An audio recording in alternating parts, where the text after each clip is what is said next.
Hello, ladies and gentlemen. Welcome to Today Outside, the show where we review things that are outside. I'm your host, Fred Melendez, and on this episode, we will be reviewing the fire call box or the police call box. This is both.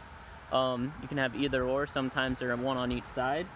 You just lift that up and hit the button, and then you can talk to the fire department. I'm not going to do that because I don't want to call a fire truck here in case they're needed somewhere else. They were invented in 1852 by William G. Manning and Francis something Moses. Manning and Moses are definitely the last names. I know that for sure. They were developed by them, and they were created in Boston, Massachusetts. So they have been around for a while. It's strange to see. This has always been outside my house, and I've always, been curious because I don't see them. I haven't seen them anywhere else other than pictures online. I assume it still works. I hope it works. And the idea behind this is if there's a fire or something, and back in 1852, not everybody might, had easy way to communicate with the fire department, so they would put them up around the city. And that's pretty cool about these things. They're just like oh, quick, there's a fire, run out to the street. And it used to be like a Morse code type of thing, or perhaps it used Morse code at first, and then it became where you could speak over it like a telephone. At least, I believe it was some sort of coded thing. It might not have been Morse code. That's complicated. That would suck to have to tap out a Morse message like, hey, my building's on fire.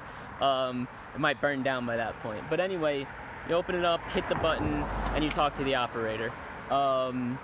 So yeah, like I said, I haven't really seen these anywhere else on Staten Island, just outside of my house, and it's just been like some, cool thing that's just been out here for a long time. As you can see, it has red painted around it, so anybody down the block can see it.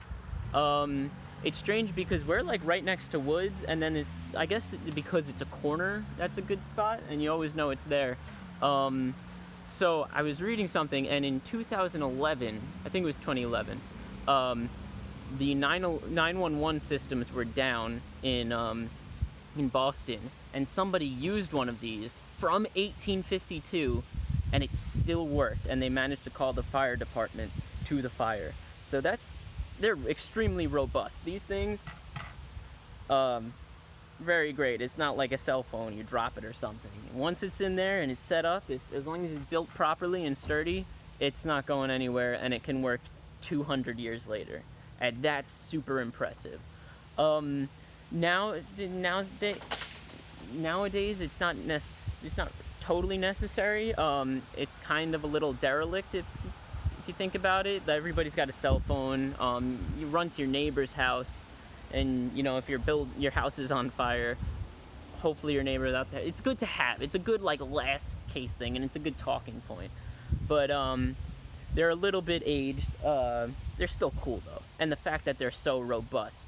So I imagine this one works. Like I said, I'm not going to test it. I don't want to be calling the fire department where they're not needed. But yeah, so we had some of our. It just wait. Oh, okay. It just vibrated and scared the crap out of me. But anyway. So we had some of our scientists and researchers use a fire call box, and they said, well, it is very derelict. We could just use our phones now. We could use cell phones. We can call people up. But they said it is still kind of cool, and the fact that they can be 250 years old and still work bumped those numbers up a lot. So they get a 5.5 out of 10 on the arbitrary rating board. That is a firebox for you, invented in 1852. This one has not been here since 1852. I don't think there was a telephone pole here in 1852, or even a street, to be honest. I could be wrong though. But anyway, yeah, pretty cool little thing. Always fun to look out there and just see it. It's such a strange thing, and it's just fun, But anyway, I hope everybody is staying safe in these really